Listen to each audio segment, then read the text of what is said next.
Olá, meus irmãos e irmãs, sejam bem-vindos ao canal Vinícius Siqueira. E se você ainda não é inscrito aqui no canal, se inscreva aqui no canal e não esqueça de ativar o sininho das notificações. Todos os dias são postados vídeos abençoados aqui no canal para te abençoar. Vamos a mais uma palavra do Senhor. O cristianismo chegou à Coreia de uma forma bem significativa. Pela providência de Deus, não veio como uma força imperialista, mas por intermédio de 2 missionários americanos, pessoas profundamente espirituais.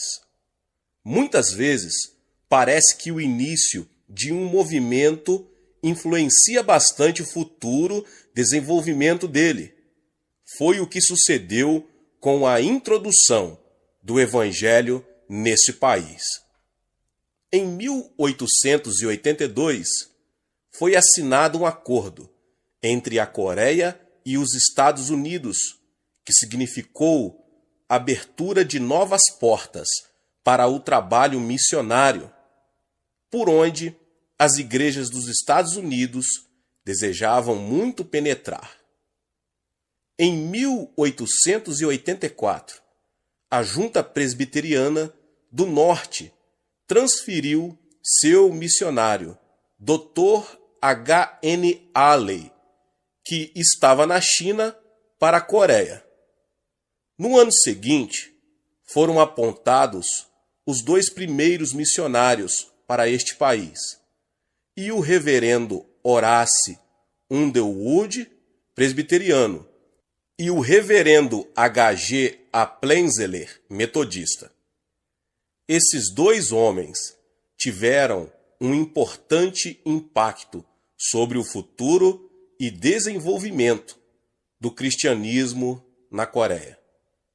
Desde o início, as igrejas coreanas foram eminentemente nacionais, já que eram dirigidas, sustentadas e desenvolvidas por pastores do país.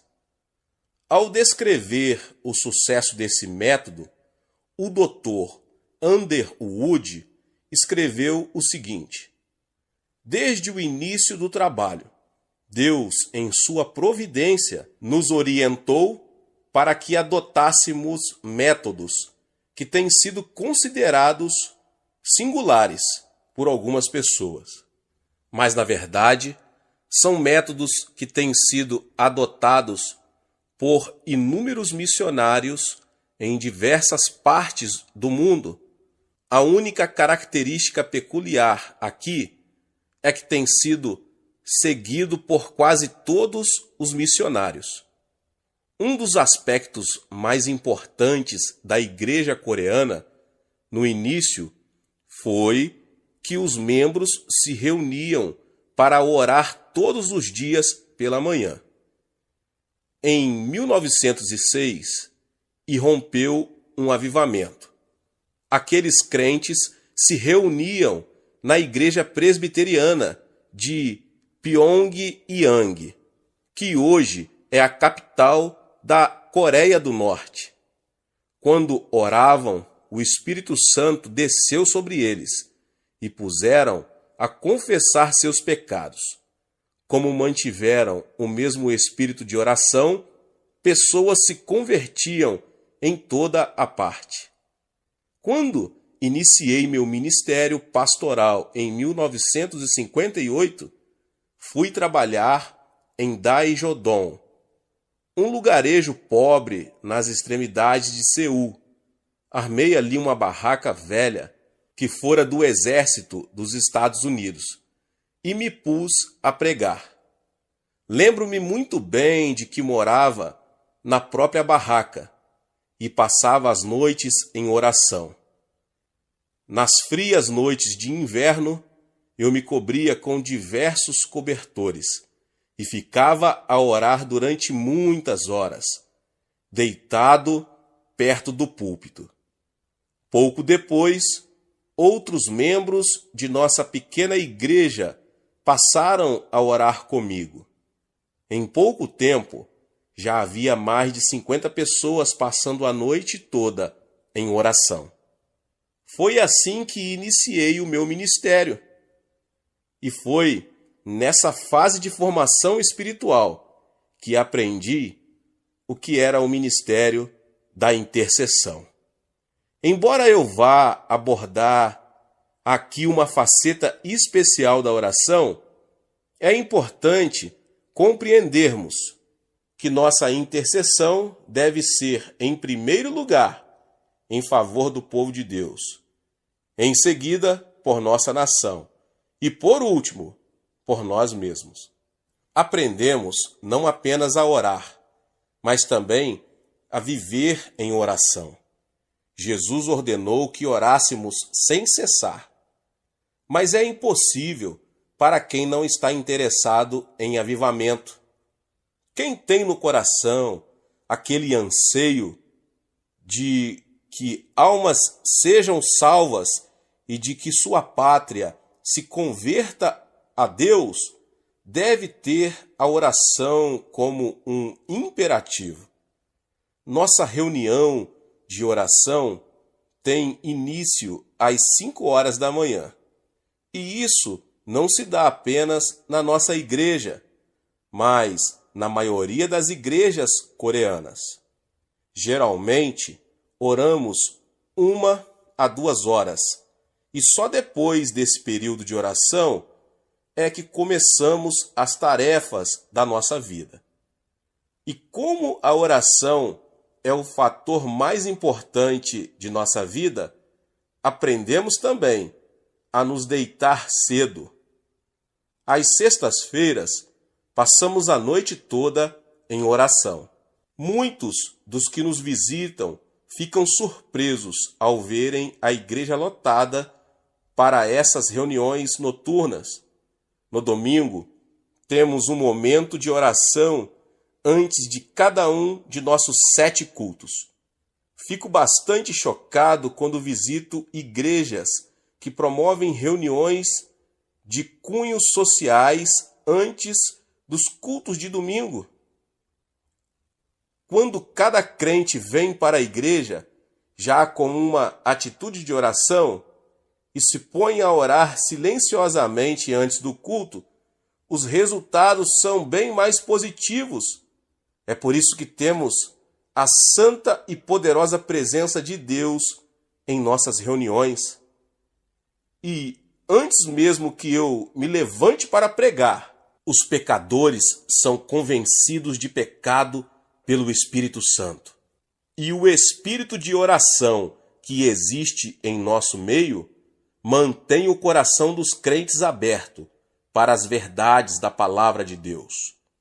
Os crentes fazem reuniões de oração durante os cultos de domingo.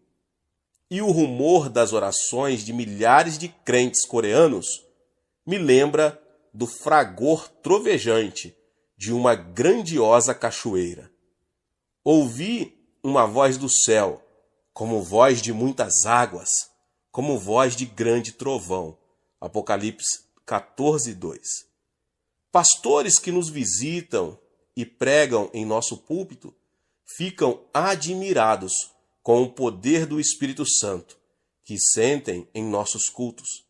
Certo pastor americano disse-me: Dr. Cho, Deus está neste lugar. Estou sentindo sua presença. E com lágrimas a lhe escorrerem pelo rosto, afirmou que nunca tinha experimentado a presença do Espírito Santo em tamanha intensidade. Originalmente, o nosso monte da oração fora comprado para ser o cemitério da igreja. Mas, na época da construção de nosso templo atual, na ilha de Yeouido, estávamos passando por grandes provações. E alguns crentes começaram a ir até lá para jejuar e orar. Hoje, esse local é uma cidade da oração, com um imenso auditório com capacidade para 10.000 pessoas. Além dele, existem outras capelas para oração. Na encosta do monte, temos grutas de oração. São cavernas que cavamos diretamente na montanha. onde podemos ter total privacidade em oração. Eu tenho minha própria gruta, aonde vou frequentemente. Muitos dos problemas que enfrentamos na nossa igreja foram solucionados naquele cantinho de oração, no Monte da Oração. Houve uma ocasião em que havia cerca de 20.000 pessoas jejuando e orando no Monte da Oração, mas normalmente são 3.000 nos dias de semana e 10.000 nos finais de semana. Por que tantas pessoas vão ao Monte da Oração para jejuar e orar? Será que nossos crentes não têm coisa melhor para fazer? Minha resposta para essa pergunta é simples e direta. Se você ou um membro de sua família estivesse com câncer e soubesse que a cura, não faria o que fosse necessário para obter a cura? Pois há inúmeras pessoas sofrendo do câncer físico e espiritual. Descobrimos que as riquezas materiais não nos proporcionam a felicidade e a satisfação que pensávamos que teríamos. A solução para os problemas físicos e espirituais é a cura. Já percebemos que as nossas necessidades pessoais são resolvidas em uma cidade totalmente dedicada à oração e ao jejum. É por isso que tantas pessoas vêm aqui. As raízes espirituais dos crentes coreanos estão ligadas aos Estados Unidos. Nós também somos um povo muito leal. Reconhecemos que os Estados Unidos nos salvaram da grande opressão japonesa e nos salvaram de uma invasão comunista ao norte. E, portanto, milhares de crentes coreanos vão ao Monte da Oração para orar por milhares de pedidos que nos vêm, procedente dos nossos escritórios de Nova York. Muitas pessoas assistem a nossos programas de televisão nos Estados Unidos e em outros lugares, e escrevem para o nosso sucursal em Nova York. Nosso pessoal ali envia esses pedidos de oração para nós. Eu, pessoalmente, oro pelo maior número de pedidos possível, geralmente pelos mais graves. Depois, assim que são liberados de minha mesa, são levados para a plataforma do templo e colocados num lugar especial junto ao púlpito. E então, no domingo, mais de 300.000 pessoas oram por estes pedidos. Eles são trazidos em oceano e levados para o Monte da Oração. Cada um dos pedidos é entregue aos nossos experientes guerreiros da oração, que oram e jejuam até receberem o testemunho do Espírito Santo de que o pedido foi atendido. Recebi uma carta de uma senhora do Texas que dizia o seguinte: "O Senhor não sabe o quanto me ajudou. É maravilhoso poder apoiar-me na fé que Deus lhe deu. Sempre escrevo meus pedidos de oração com lágrimas de emoção, pelo peso que Deus colocou em seu coração em favor da América. Por favor, continue a orar por nós." Outra pessoa escreveu-nos a respeito do momento exato em que estávamos orando por ela. A cura se deu na hora em que meu companheiro de oração da Coreia chegou ao trono de Deus em meu favor. Os testemunhos são muitos e não seria possível mencioná-los todos aqui nesta palavra, mas a verdadeira extensão das bênçãos obtidas com as orações intercessórias do Monte da Oração só será conhecida na eternidade. Não é muito fácil falar de minha prática devocional pessoal. Geralmente isso fica entre mim e o Senhor. Mas com o objetivo de estimular você a orar mais, eu mencionarei alguma coisa sobre minha comunhão com Deus e minhas orações. Meus irmãos e irmãs, em geral, acordo entre 4:30 e 5 horas da manhã. Antes, eu me levantava mais cedo, quando dirigia nossas reuniões de oração matutinas. Entretanto, muitos de nossos co-pastores aguardam ansiosamente sua vez de dirigir essas reuniões, e assim posso ficar em casa cedo de manhã. Começo meu momento devocional louvando e agradecendo a Deus pela grande bênção que Ele significa para mim. Também o louvo por tudo que tem feito por minha família. Tenho tantas coisas para agradecer-lhe que esse momento de louvor é bastante longo. Depois ponho-me a interceder. Oro pelo nosso presidente e outras autoridades do governo. Oro pela nação para que o anjo do Senhor proteja nosso país das forças satânicas que desejam destruí-lo. Lembro-me também dos meus colegas na obra do Senhor. Oro também pelos nossos diversos programas missionários, principalmente os do Japão e Estados Unidos. Em seguida, apresento a Deus em oração minha esposa e 3 filhos. E antes mesmo que me dê conta, já se passou muito tempo de minha hora de oração. Na maioria das vezes, não sei quais são as necessidades de cada pessoa por quem oro, e por isso tenho que confiar em que o Espírito Santo me oriente. É por isso que passo grande parte do tempo orando em língua espiritual. O Espírito Santo conhece a mente de Deus e sabe como discernir a vontade de Deus para cada indivíduo e situação. Então, quando oro no Espírito, posso ter certeza de que estou orando exatamente em harmonia com a vontade dele. Antes que eu perceba, já se esgotou a hora. Depois de orar, sinto-me capaz de enfrentar os desafios e oportunidades que o dia me apresentará.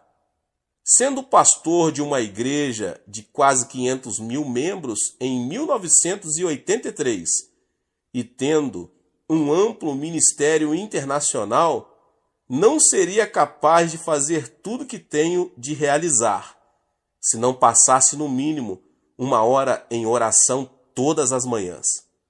Se eu simplesmente me levantasse e já começasse as atividades diárias, sem dedicar à oração o tempo que dedico, só poderia depender de meus recursos pessoais.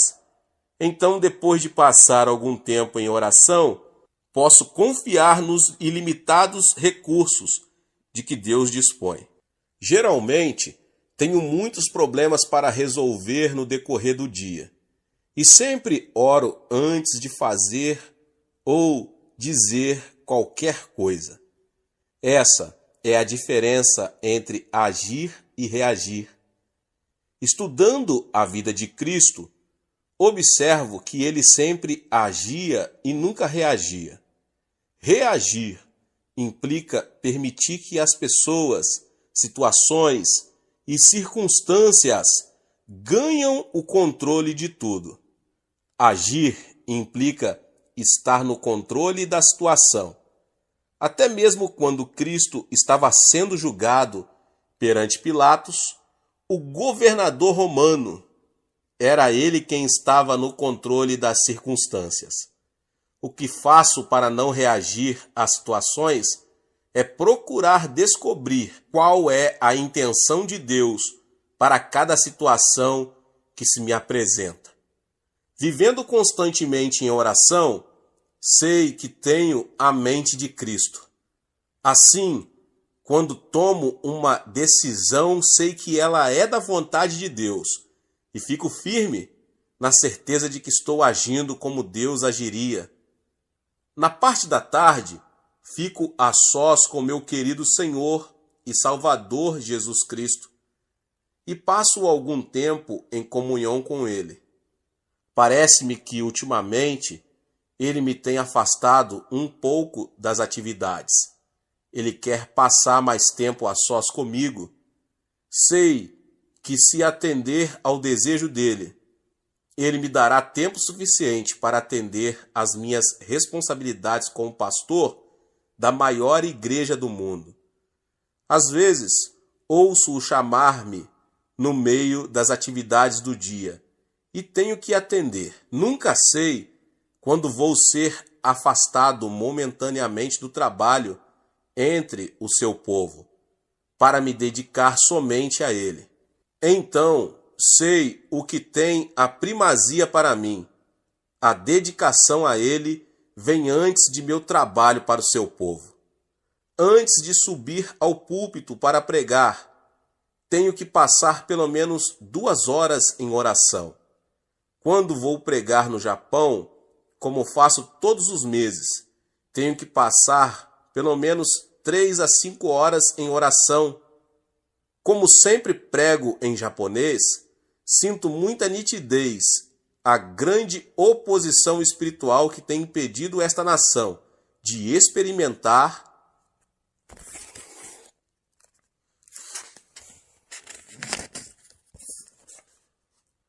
um avivamento.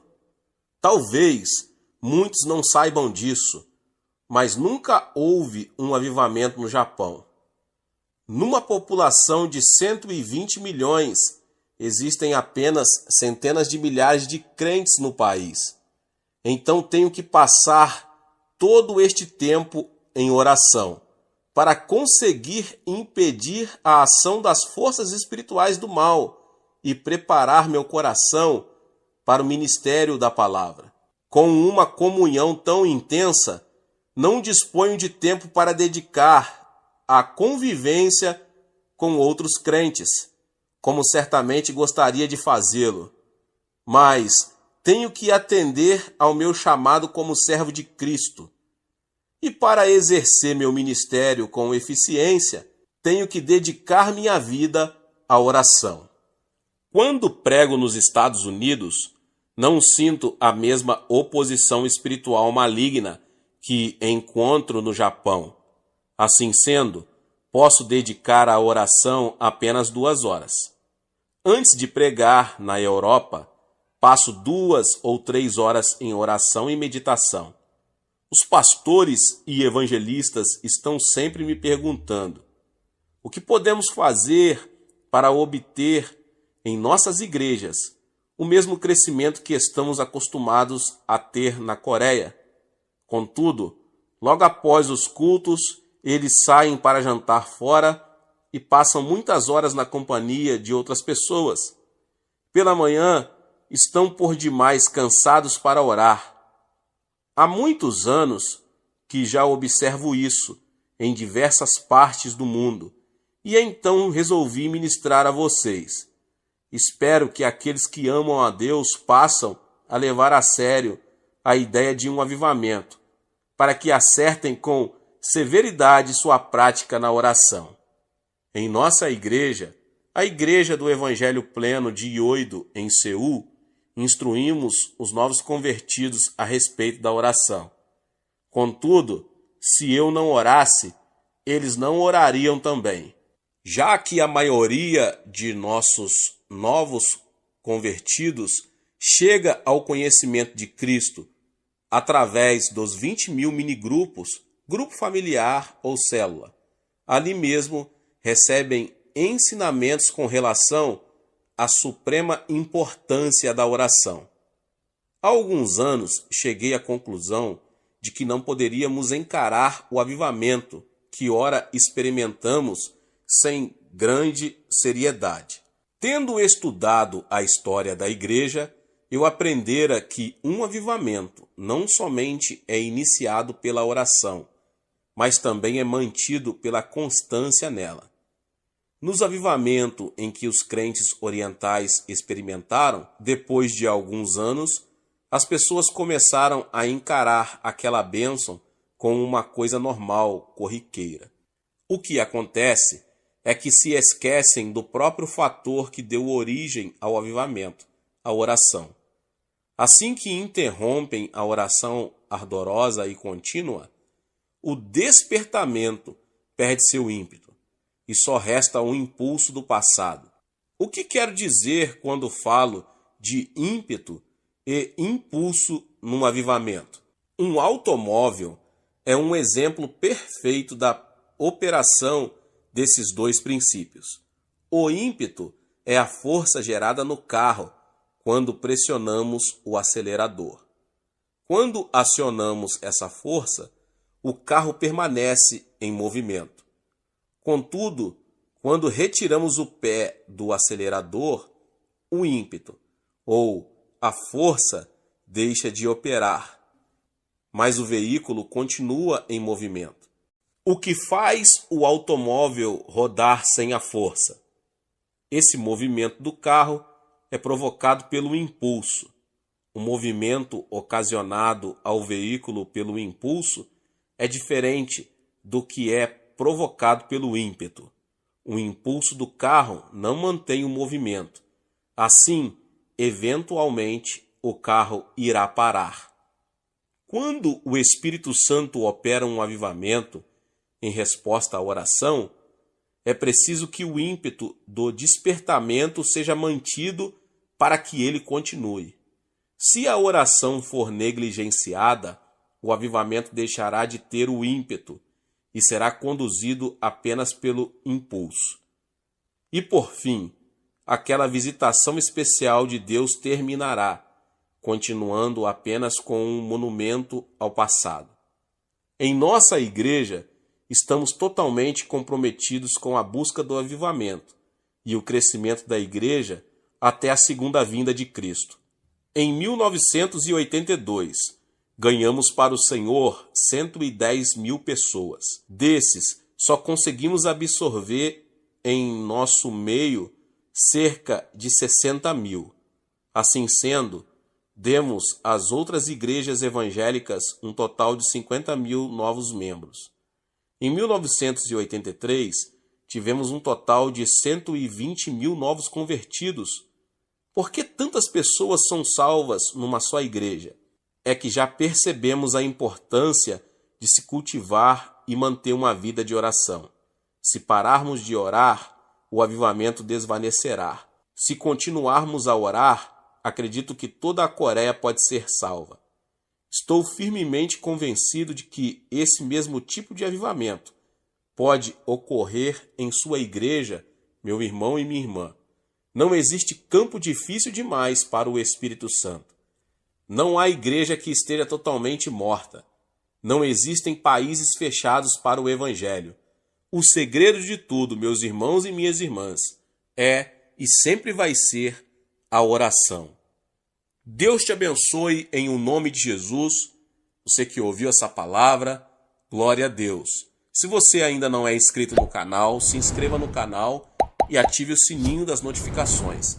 Todos os dias são postados vídeos abençoados aqui no canal para te abençoar. Deixe o seu like nesse vídeo e não esqueça de compartilhar com as pessoas que você mais ama. Compartilhe em suas redes sociais. Vamos alcançar um número maior de pessoas. Deus abençoe e nos vemos nos próximos vídeos. Amém. Desejo apresentar aqui as formas de oração que praticamos na Igreja do Evangelho Pleno de Ioido, em Seul, Coreia. Não quero dizer com isso que tenhamos esgotado todas as formas de oração possíveis. Talvez você conheça uma forma que não está incluída aqui. Contudo, o que passo a expor baseia-se em nossa experiência e explica alguns dos motivos do desenvolvimento peculiar que nossa igreja vem experimentando. A primeira forma de oração é a nossa devoção pessoal. Se quisermos manter um crescimento espiritual contínuo, temos que manter regularmente uma vida de devoção pessoal. Se pararmos de orar, começaremos a diminuir nosso ritmo e ficaremos sem o ímpeto, vivendo apenas do impulso inicial, como já ministrei antes. Em diversas partes do mundo, o cristianismo passou a ser uma religião tradicional, cheia de ritualismo e com pouca vida. Nesta época de pressa em que vivemos, as pessoas têm dificuldade em estabelecer e manter um momento para sua devoção pessoal. A televisão, a internet, ocupa um lugar cada vez mais predominante em nossa vida. Isso nos leva a desperdiçar mais do precioso tempo que poderia ser devoção à oração.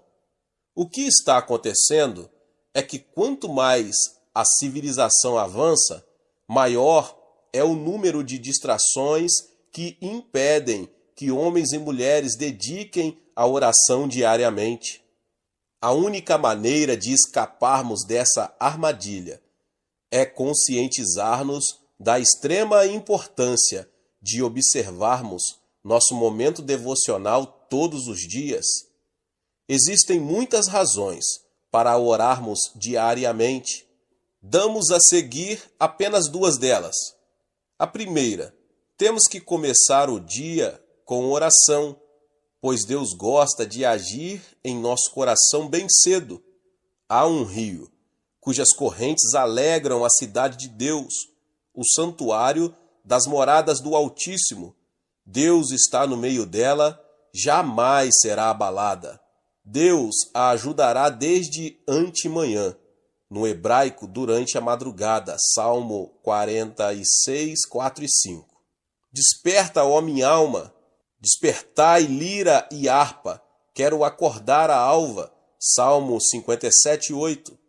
Essa mesma afirmação é repetida por Davi no Salmo 108, 2. Esses dois textos revelam o hábito que o rei Davi tinha de levantar-se bem cedo, todos os dias, para louvar e engrandecer a Deus. É por isso que Deus testifica que Davi era um homem segundo o coração dele, mas ele não se limitava apenas a louvar e adorar a Deus cedo de manhã. Ele buscava o Senhor também durante esse precioso momento matinal. Ó Deus, Tu és o meu Deus forte, eu te busco ansiosamente, a minha alma tem sede de Ti, meu corpo te almeja como terra árida, exausta sem água. Assim eu te contemplo no santuário, para ver a Tua força e a Tua glória, porque a Tua graça é melhor do que a vida, os meus lábios te louvam. Assim cumpre-me bendizer-te enquanto eu viver. Em Teu nome levanto as mãos, Salmo 63, 1 ao 4. Deus prometeu que aqueles que se levantarem cedo para buscá-lo o encontrarão. Segundo diz uma versão de Provérbios 8:17, eu amo os que me amam, e os que de madrugada me buscam acharão. Em segundo lugar, quando começamos o dia em oração, obtemos as forças espirituais e físicas de que precisamos para nos desincumbir de nossas responsabilidades. Com minha alma, suspiro de noite por Ti, e com o meu espírito dentro de mim, eu Te procuro diligentemente, porque quando os Teus juízos reinam na terra, os moradores do mundo aprendem justiça. Isaías 26, 9. Ao buscar ao Senhor pela manhã, Isaías aprendeu os juízos de Deus em seu espírito.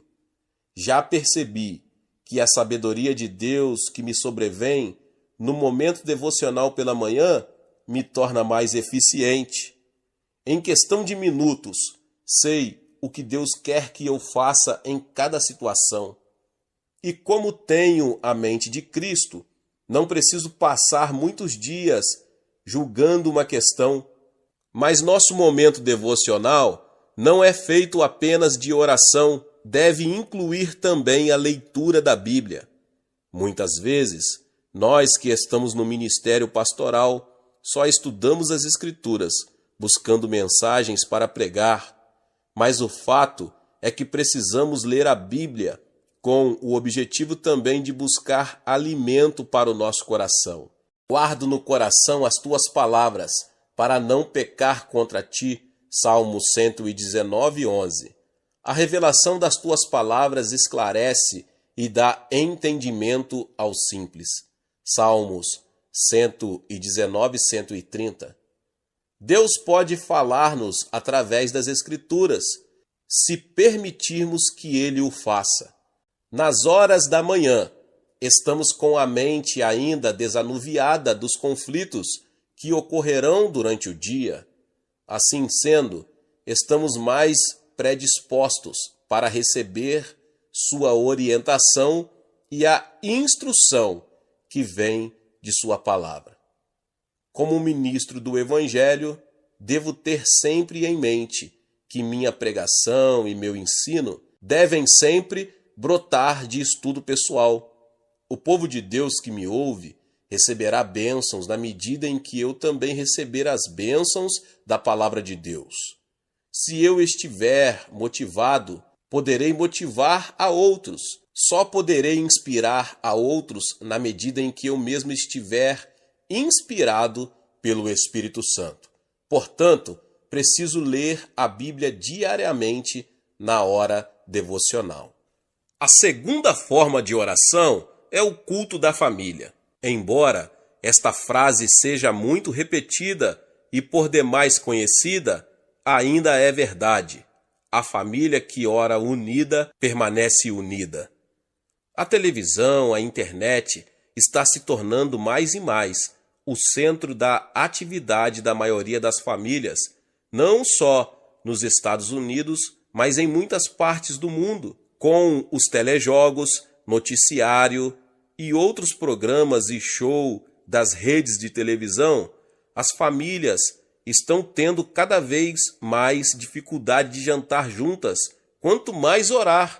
Pesquisas têm revelado que a média das crianças americanas passa cerca de 40 horas por semana assistindo à televisão, e esse tempo está aumentando a cada ano. Os índices de divórcios são altíssimos. Em alguns lugares, há mais pessoas se divorciando do que se casando. Parece que o grande vitorioso na batalha que se trava nos lares é Satanás. O que poderá impedir que essa batalha afete a família? A resposta para essa pergunta é o culto doméstico. O momento devocional da família deve constar de cânticos de hinos, leitura da Bíblia e oração. Durante esse momento, deve-se agir com toda a sinceridade, principalmente com relação às crianças. Como já relatei o que meu filho mais velho disse certa vez durante um de nossos cultos domésticos, permito que todos os meus filhos expressem seus sentimentos, temores e frustrações com toda liberdade. Desse modo, podemos manter sempre em dia o fluxo das comunicações entre nós, como um relacionamento bem sincero. Os alarmantes dados estatísticos que agora estão sendo divulgados revelam que muitos suicídios estão ocorrendo na faixa da adolescência. Os jovens estão sofrendo pressões cada vez maiores devido ao distanciamento que experimentam com relação aos pais, além das pressões normais que suportam para se acomodarem ao seu grupo social. Por causa disso, muitos jovens estão recorrendo às drogas, ao sexo ilícito e ao álcool. Mas quando depois de certo tempo esses estímulos artificiais deixam de produzir o efeito desejado, eles mergulham no desespero e dão cabo da própria vida. Os psicólogos afirmam que a família é a única fortaleza de esperança que resta hoje para os jovens. Nossos filhos só terão forças para resistir aos ataques do diabo se mantivermos com eles uma comunicação sincera e franca. Satanás ataca os jovens também por meio de falsas religiões. Todos estamos familiarizados com as seitas que oferecem aos jovens uma falsa atmosfera de lar e família. A resistência mais forte que podemos opor a isso é um bom culto doméstico. Assim como Deus decidiu partilhar conosco o peso que sente pelo mundo, assim também nós temos que aprender a comunicar a nossos filhos o que nos pesa o coração. Por que não partilhamos com eles nossos motivos de oração, já que eles veem os resultados que obtemos? Como irão aprender a encarar e solucionar seus problemas, entregando-os a Deus, se não nos virem fazer o mesmo? Em nossa casa, temos o círculo de oração todos os dias. Damos-nos as mãos e começamos a orar.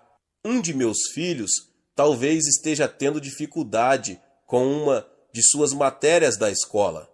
Imediatamente, isso se torna um problema de toda a família, que deve ser apresentado ao trono da graça. Eu, por exemplo, oraria da seguinte maneira: Senhor, ajuda meu filho nesta prova que ele irá fazer, que ele possa aprender a matéria tão bem que consiga uma nota bem alta para a tua glória. Amém. Minha esposa Grace também tem suas preocupações. Ela é uma pessoa muito importante em meu ministério. Contudo, suas preocupações às vezes estão voltadas para a editora que ela administra ou para uma programação musical de que esteja participando. Outras vezes, seu problema é o vestido novo que precisa para uma reunião especial. Mas suas preocupações dizem respeito a todos nós. Isso dá à nossa família um senso de união muito forte que dificilmente é rompido. A terceira forma de oração é a oração no culto. Um dos mais importantes ministérios que temos na Igreja do Evangelho Pleno é a oração uníssona que fazemos em todos os cultos. Sempre iniciamos os cultos assim, todos os crentes orando ao mesmo tempo. Às vezes oramos pela nossa pátria, para que seja salva e esteja sempre protegida. Depois de sofrermos durante muitos anos sob a opressão japonesa e a invasão da Coreia do Norte, que é comunista, e sabendo que a liberdade, e principalmente a liberdade de religião, é tão preciosa, oramos fervorosamente a Deus para que ela seja mantida. Oramos também pelas autoridades do país. Deus ordenou que o fizéssemos e, se não obedecermos, teremos o governo que merecemos. Por isso, oramos pelo presidente e também pelas demais autoridades. Essa é a razão porque tenho toda a liberdade de pregar o Evangelho em minha igreja, na televisão e no rádio. Há muitas pessoas, principalmente na Europa, que não gozam dessa liberdade de pregar a palavra de Deus por ondas aéreas. Nós somos muito gratos por essa liberdade que temos na Coreia e a protegemos através da oração. Além disso, oramos em uníssono, também pelos milhares de pedidos que nos chegam dos Estados Unidos, Japão e de outras partes do mundo. No início de todos os cultos, eu me prostro junto ao púlpito dos pedidos de oração e coloco as mãos sobre os pedidos e todos oramos conjuntamente. Depois, esses pedidos são remetidos para o monte da oração. Mas antes disso, milhares de pessoas oram fervorosamente por eles em todos os 7 cultos que realizamos. Mas, sobretudo, oramos por um avivamento de âmbito mundial, pelo qual todas as nações da terra possam ouvir a pregação do Evangelho para cumprimento de nossa missão, até que Cristo volte. Sendo a maior igreja do mundo, reconhecemos que temos responsabilidade de orar pela Igreja de Jesus Cristo e por todas as nações. Após a pregação, oramos novamente. Dessa vez, oramos ao Espírito Santo, pedindo-lhe que aplique ao nosso coração a palavra que foi anunciada, para que sejamos praticantes dela e não apenas ouvintes. Sempre que oramos em conjunto, oramos com determinação e firmeza. Quando ouço meu povo orando, parece-me ouvir o forte rumor de uma imensa catarata. Sabemos que Deus deve sentir a sinceridade de nossa oração, pois oramos em uníssono e em união. E quando oramos todos juntos, o poder de Deus se manifesta em nosso meio. Nesses momentos em que nos unimos em oração, muitas pessoas são curadas, libertas e cheias do Espírito Santo. Se uma pessoa pode pôr em fuga 1000 e se 2 pode enfrentar 10.000, imagine o que não poderão fazer centenas de milhares de crentes unidos em oração. O poder aí exercitado ultrapassa nossa compreensão. Engrandecei o Senhor comigo, e todos a uma lhe exaltemos o nome. Salmo 34, 3. A quarta forma de oração é a oração nas reuniões dos grupos. Nosso sistema de grupos, as células, é a própria base de nossa igreja. Descobri este conceito na ocasião em que vivia as horas mais difíceis de meu ministério. Quando minha igreja tinha 3.000 membros, achava que podia cuidar de tudo e tentava fazer tudo. Eu pregava, visitava e orava pelos enfermos. Mas à medida que a igreja ia crescendo, eu ia enfraquecendo. Certo domingo, quando interpretava um evangelista americano, desmaiei, pensando que o de que precisava era de mais energia e empenho. Tentei de novo, mas não consegui ir até o fim do culto. Fui levado então para o Hospital da Cruz Vermelha. Depois que recobrei a consciência no hospital, o médico me saudou com palavras muito desalentadoras. Pastor Cho, o senhor talvez fique bem, mas terá que abandonar o ministério. Mas o que posso fazer a não ser pregar o evangelho? Disse para mim mesmo em voz baixa. Aquilo que o médico me dissera caíra sobre mim como uma imensa pedra. Já descobri que às vezes Deus tem que apelar para medidas extremas para conseguir minha atenção. Tenho que confessar que nesse dia, no hospital, ele conseguiu captar minha atenção. Foram de uma nova reavaliação de minha vida.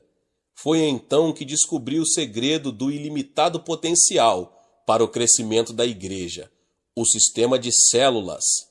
Lucas registra uma situação semelhante em Atos 6, quando o número dos discípulos ainda era reduzido. Os 12 apóstolos conseguiram realizar todo o trabalho administrativo da igreja.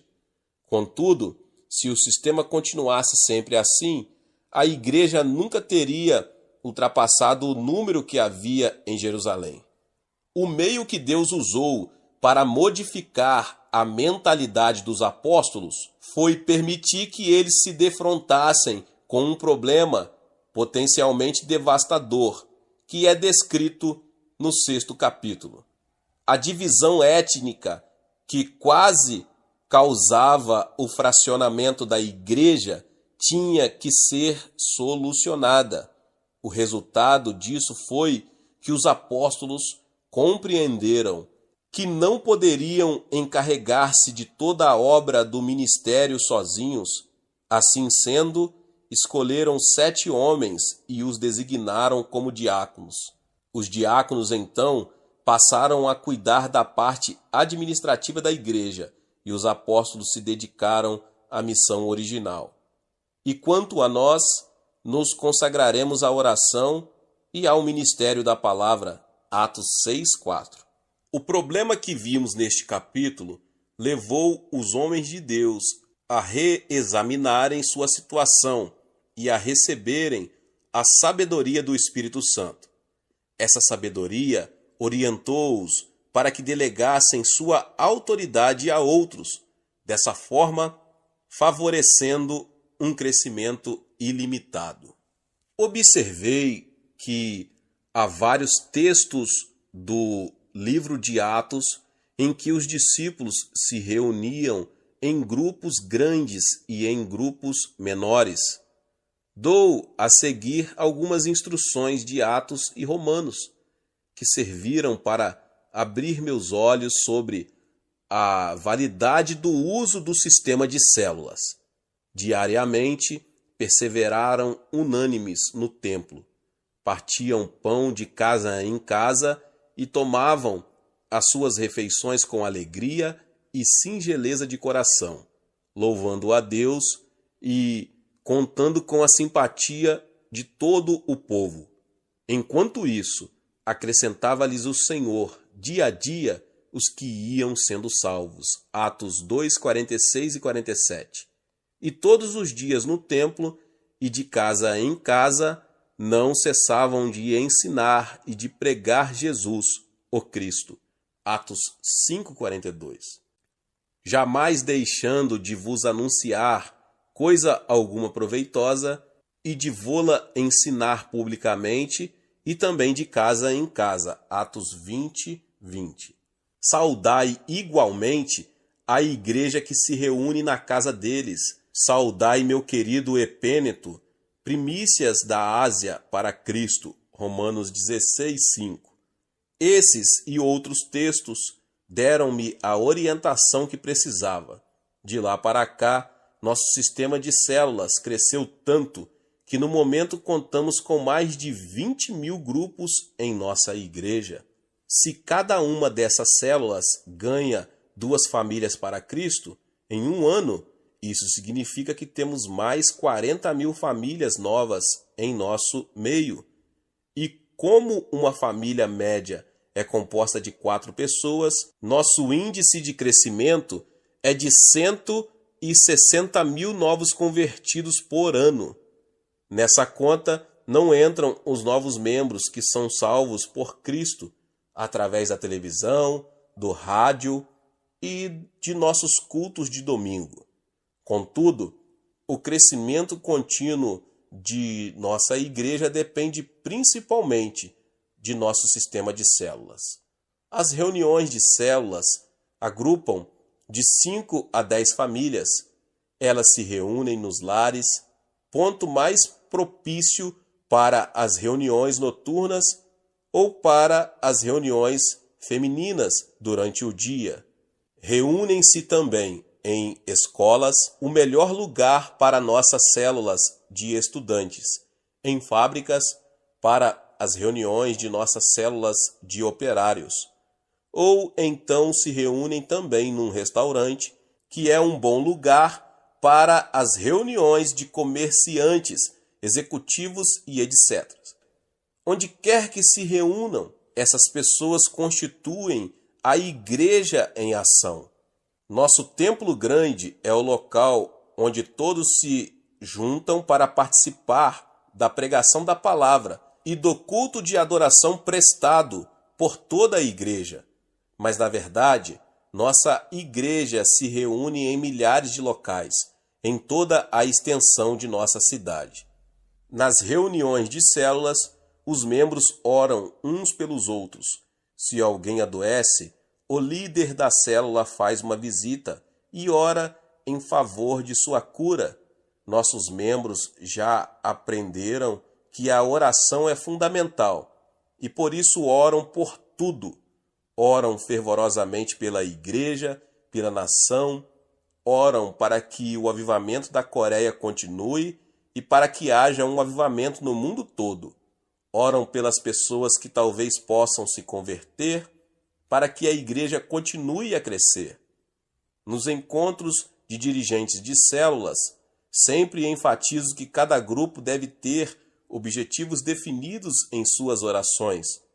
Por isso, quando os grupos oram em fé, traçam um quadro bem claro de seu propósito na oração.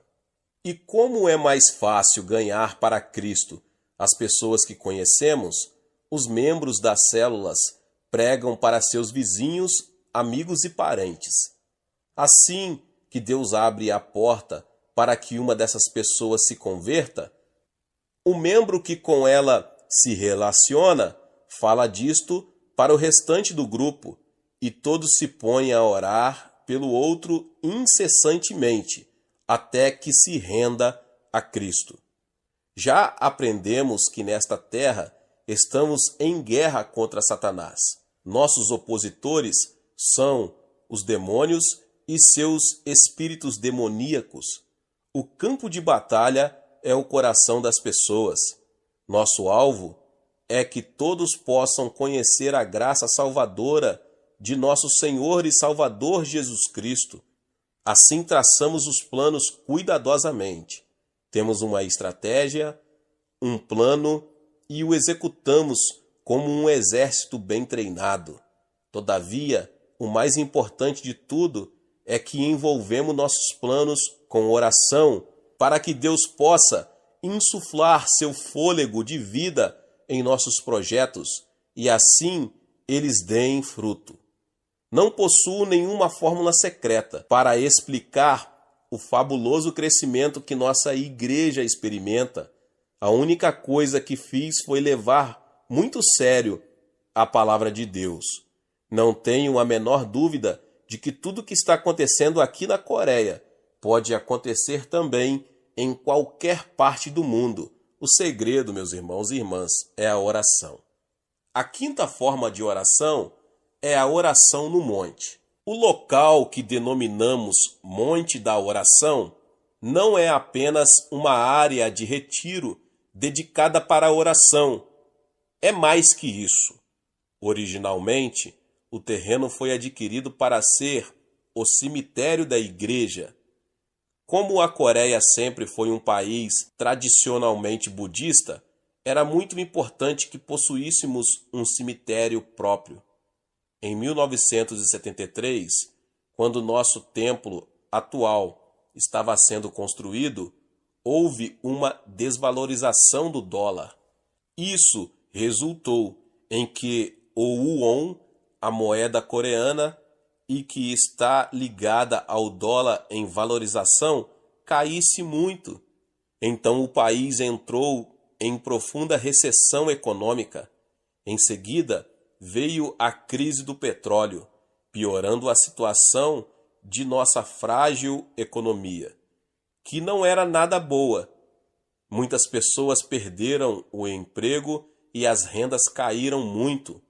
Na época, havíamos assinado contratos com uma construtora e passando por uma elevação sem precedente nos nossos custos da construção. Comecei a temer a possibilidade de um colapso financeiro e me afligi bastantemente. Assumi uma atitude derrotista e às vezes ia sentar-me no prédio inacabado e ficava ali desejando que os caibros caíssem em minha cabeça.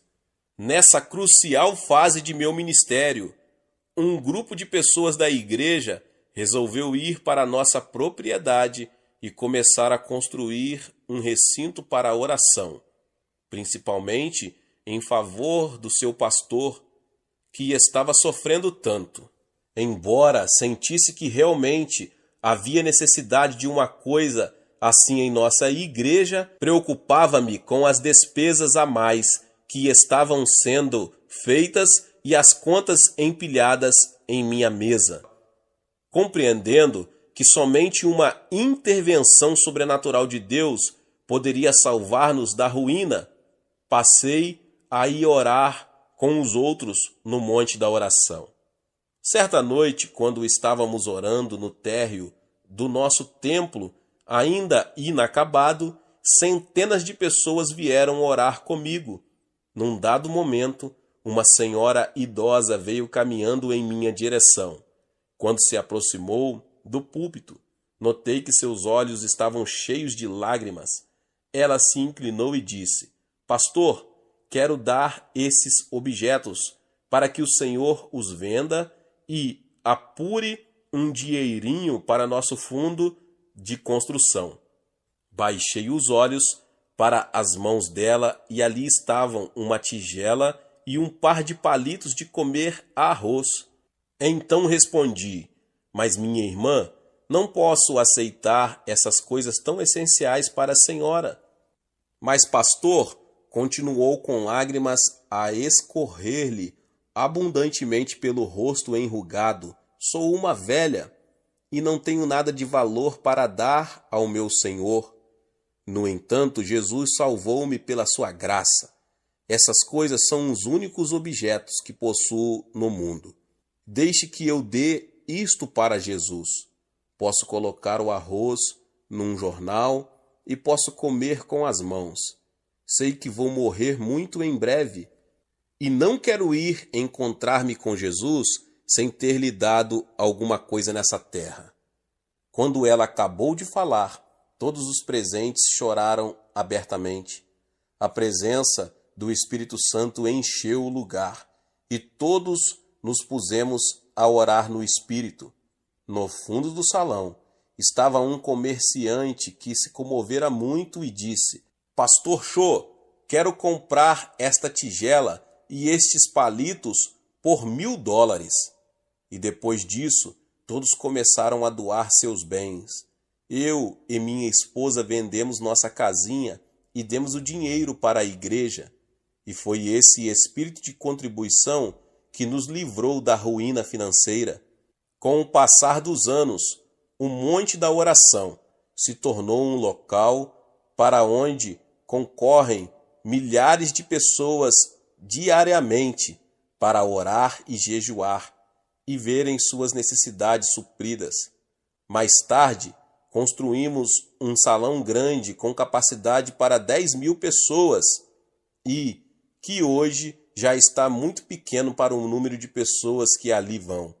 A frequência varia bastante, mas normalmente ali comparecem diariamente cerca de 3.000 pessoas para orar, jejuar, cultuar e adorar nosso santo e precioso Senhor. E nessa atmosfera de intensa oração a Deus, curas e milagres são ocorrências de toda hora.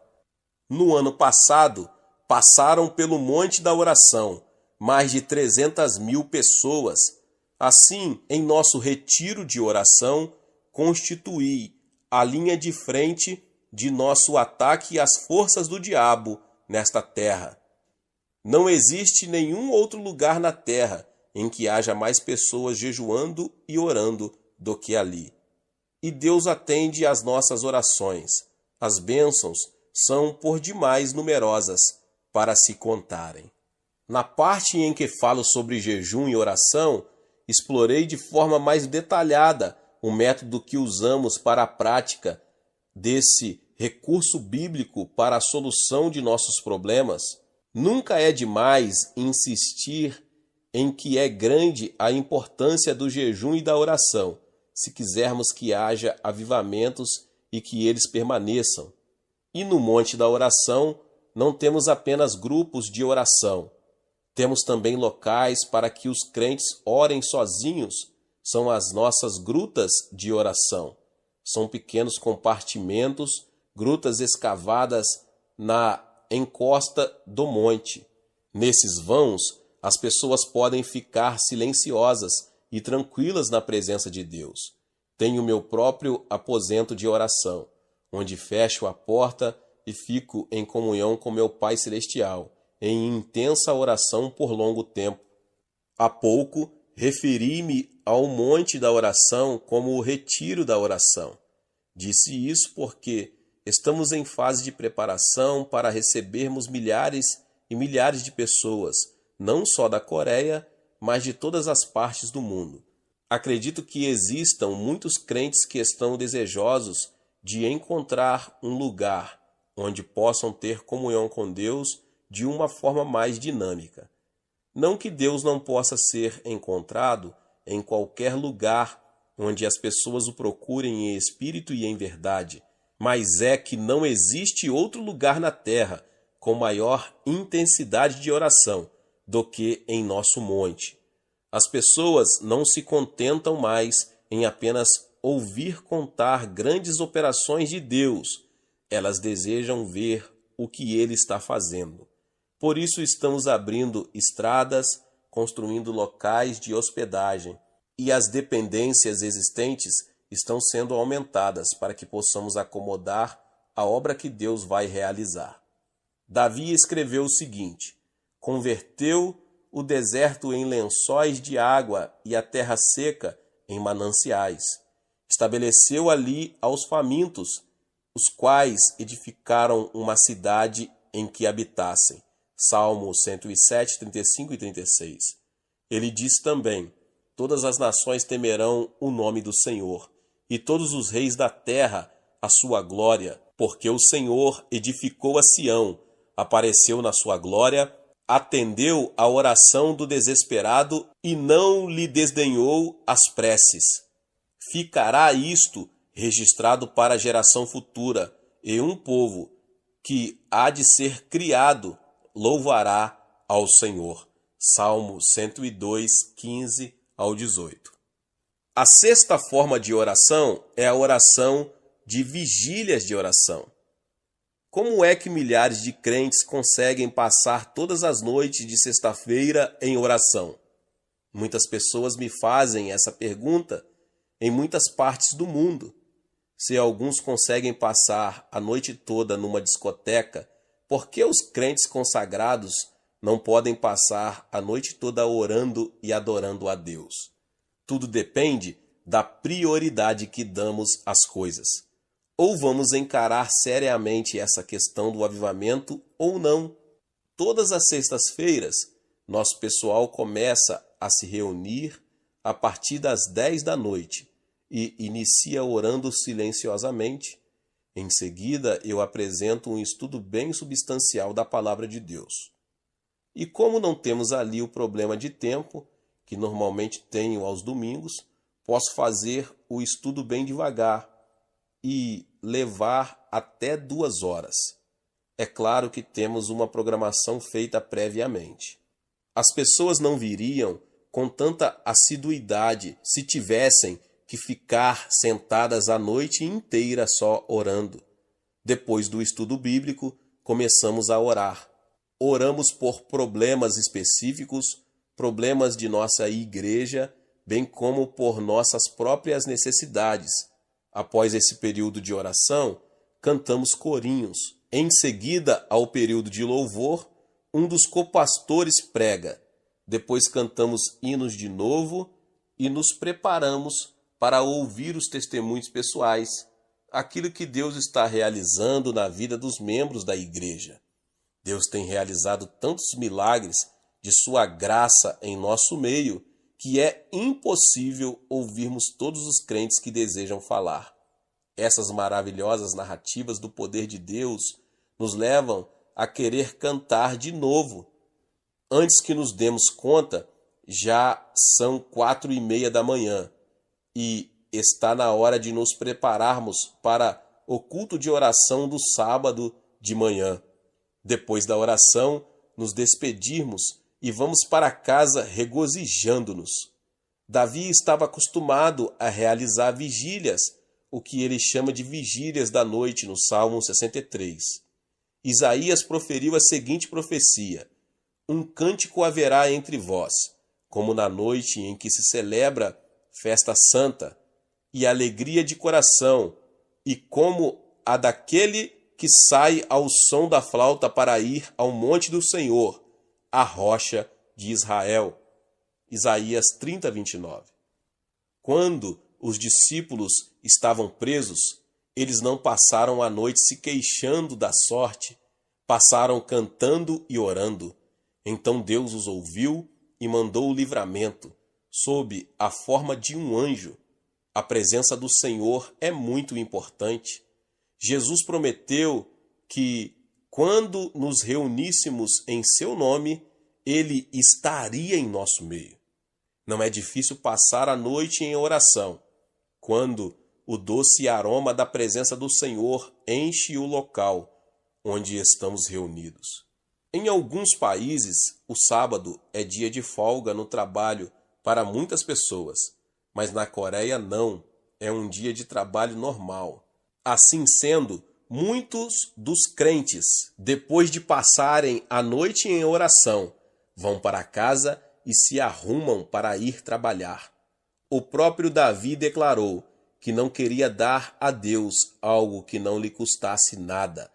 Embora passar uma noite em oração não seja muito fácil, na verdade, esse é o meio pelo qual temos conseguido manter aceso a chama do avivamento aqui na Coreia. Glória a Deus, Deus abençoe a sua vida. Você que ouviu essa palavra, tremendo, né? Se inscreva aqui no canal se você chegou pela primeira vez. Ative o sininho das notificações para você ficar por dentro de tudo que está acontecendo aqui no canal.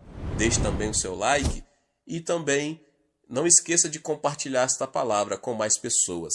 Nos vemos nos próximos vídeos. Deus te abençoe mais uma vez. Amém. Amém. Amém. Amém. Amém. Amém. Amém. Amém.